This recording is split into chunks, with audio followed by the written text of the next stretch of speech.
Hi there, I'm Tim Allen and I'm working with Wise Moves, and your local library has asked us if we can show you how you can make some simple stop motion animation over the festive holidays.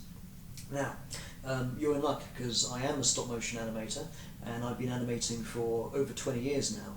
I've done such films as Fantastic Mr. Fox, Tim Burton's Corpse Bride, Shaun the Sheep, Fireman Sam, Postman Pat, and this t-shirt here, if you can see that, is from this is the animation crew from Isle of Dogs.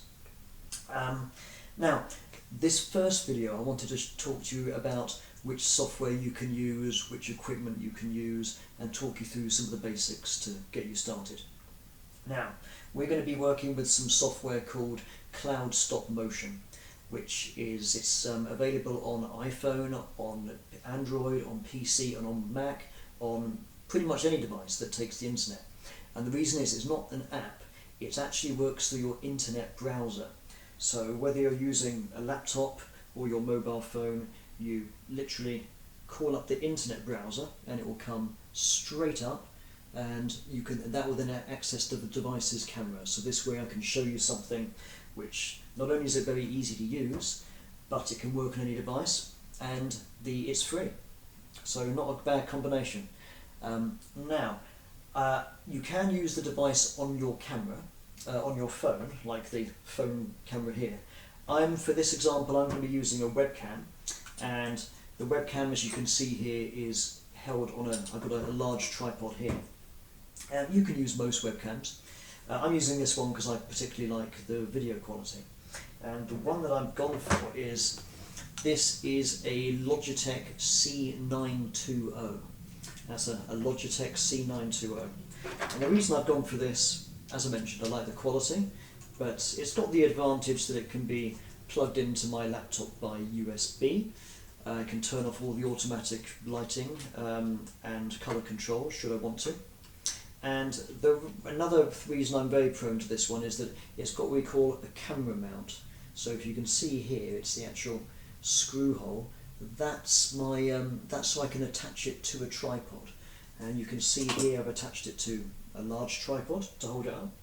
But you could also go for, this is a bendy tripod, also known as an octopod or a gorilla pod.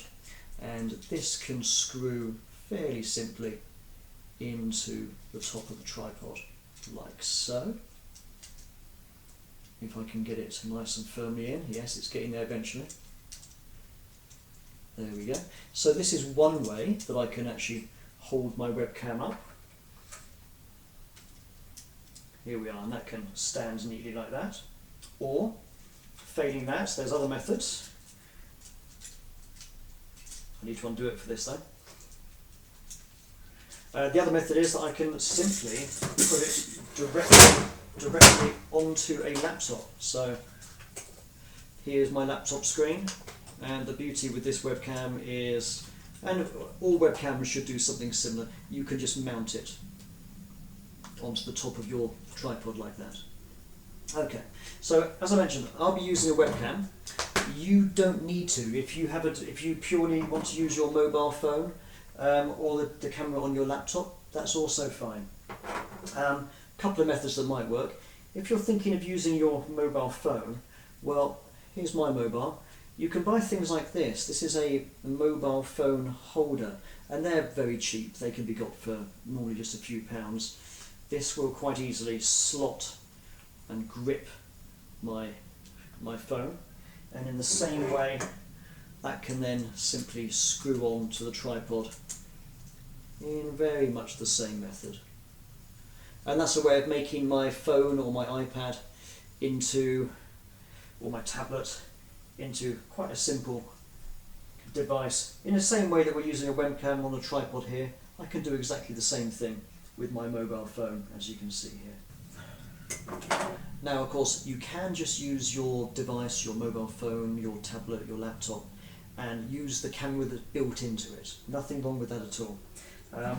The problem you might have is that if you are using your mobile phone, by trying to hold it to take animation, it's going to keep moving, and every time you push the button to capture a frame, you're going to find that when you're pushing it, the whole thing moves, so the camera moves as well. and if every frame the camera is moving, it's going to look like your scene is an earthquake. So trying to keep this still is fairly important.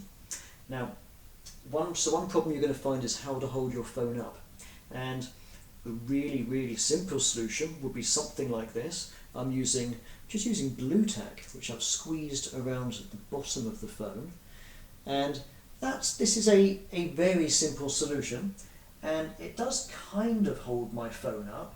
The problem is that when I'm controlling the software, I'm going to use the touchscreen to actually push the buttons, and every time I push the screen, I am in fact shaking the whole phone. So again, the camera's going to move. So it's not the most stable option. And also, a big warning: if you're thinking of using blue tack, do make sure you're not doing it on the carpet, because any adults in the room are not going to appreciate it if they're trying to pick blue tack out off the carpet afterwards. So another method I found, I'm trying to use objects that are fairly simple to get hold of. This is fairly simple, a cup. I found putting my mobile phone in the cup was relatively stable. I can push the buttons on my phone and the phone doesn't move too much. Of course the cup can move, but then for example I can choose a table and perhaps put blue tack around the base of my cup to hold the cup still, and then when I'm pushing buttons on the phone, the cup will hold the phone in a pretty sturdy way. Okay, so we've had a little look at cameras and which cameras you can use and a way of trying to hold your device still. Another thing you need to think about is the lights.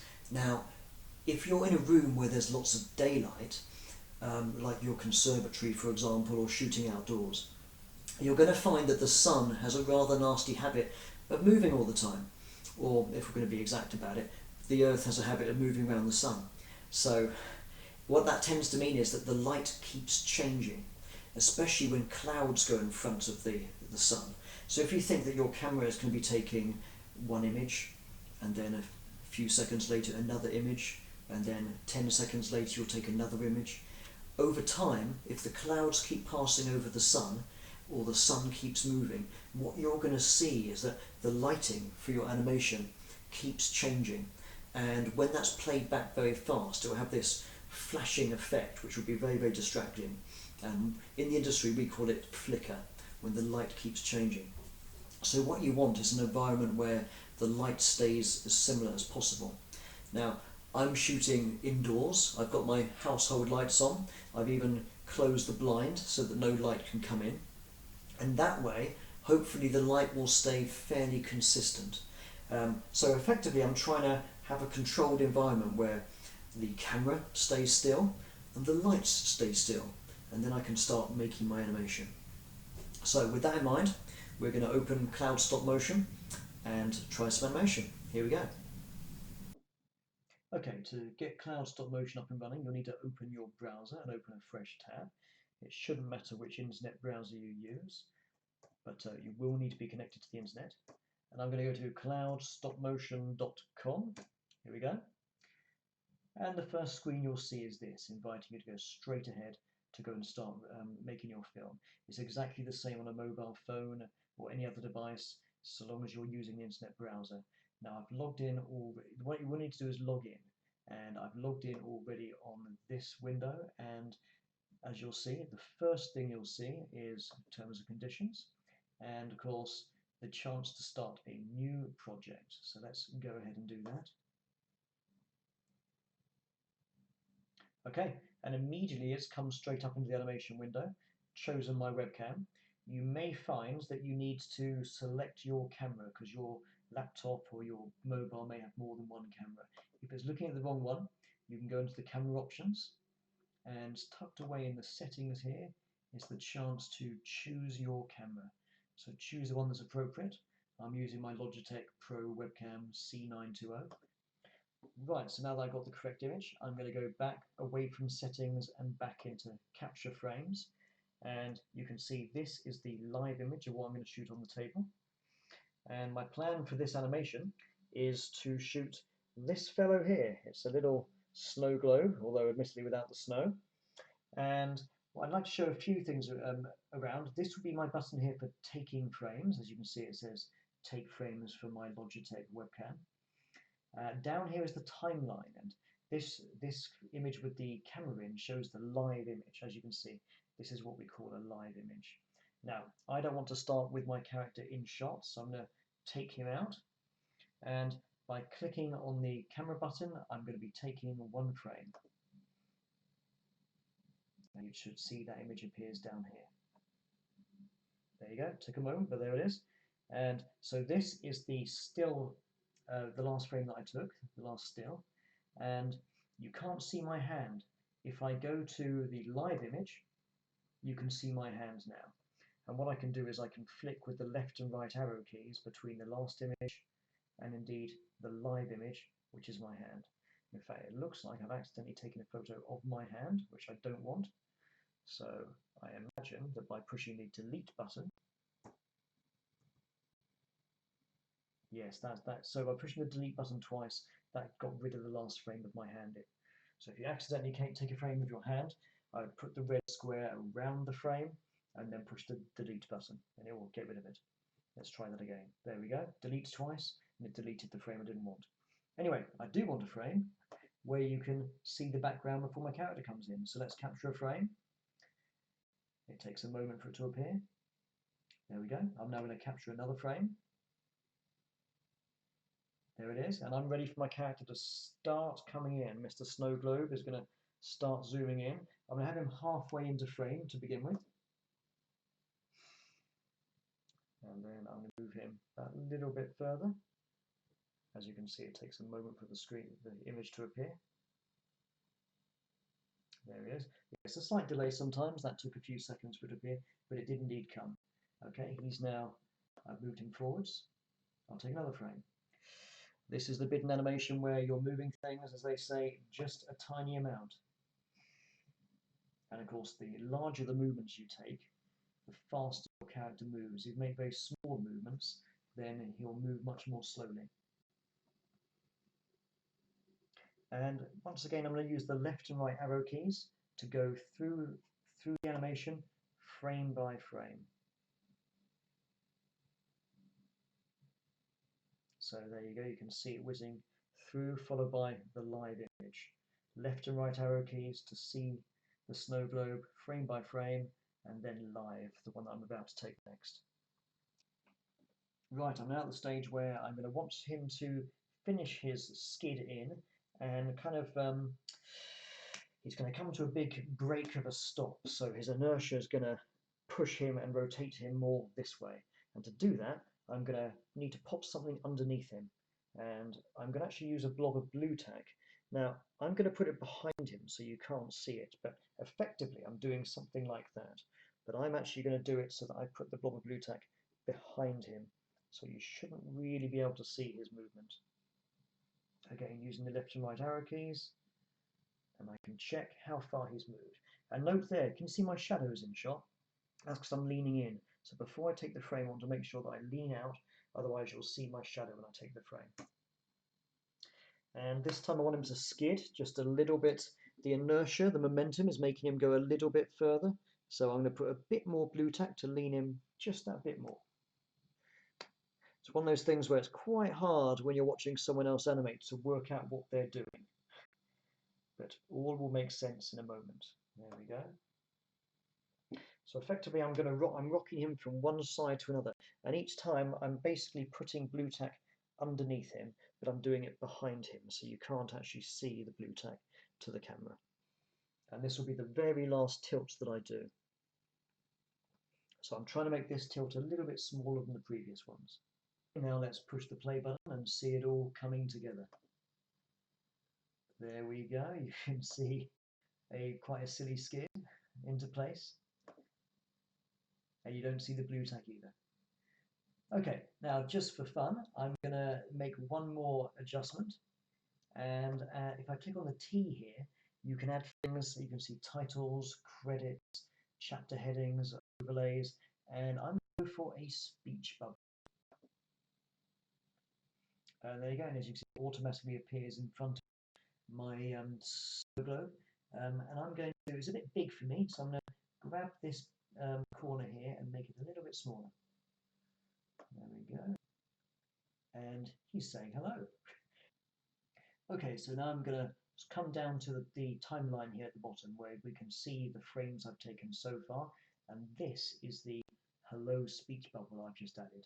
I can of course use the left and right arrow keys to go back through my animation, and you can see that the hello speech bubble appears when I get this yellow bar here. So that's what I want. I want my skidding to come to a stop and then the word hello to appear. And we're still live, so I'm going to need to take a few more frames to keep the snow globe there while the hello button appears. So let's take a few now. I'm going to go back to the camera icon, and I'll capture about 8 frames would be a nice amount to see the snow globe standing there with the hello speech bubble. Okay, so that's roughly the right number of frames that I want.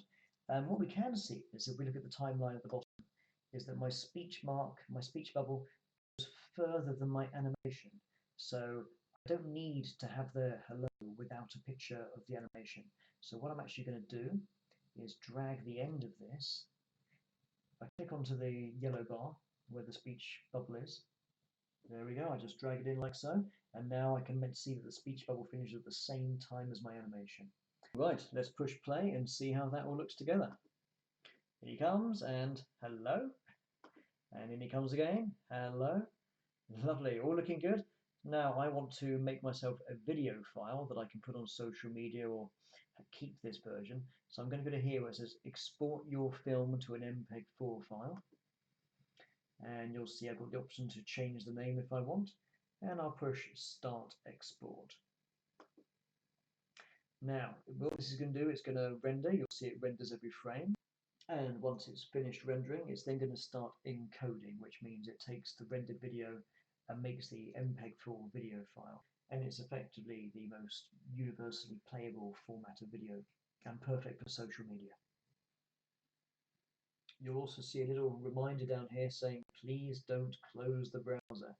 Yes, if you close the browser, you'll interrupt the rendering process and you have to start it again. But don't worry, none of your works can get lost. It's all stored on the cloud. So should the worst happen and your browser crash, then you can always reopen the software and your project will be saved there, safe and sound.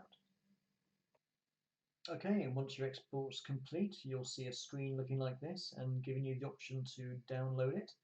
This should download it straight into your download folder, and it should automatically open with whichever is your default player for MPEG-4 videos. Here we come, whiz, and hello, whiz, hello, whiz, hello. So there you go, making your own animation from home using whatever device, using cloud stop motion. Okay, I'm Tim Allen, working with Wise Moves, wishing you lots of festive fun and happy animating.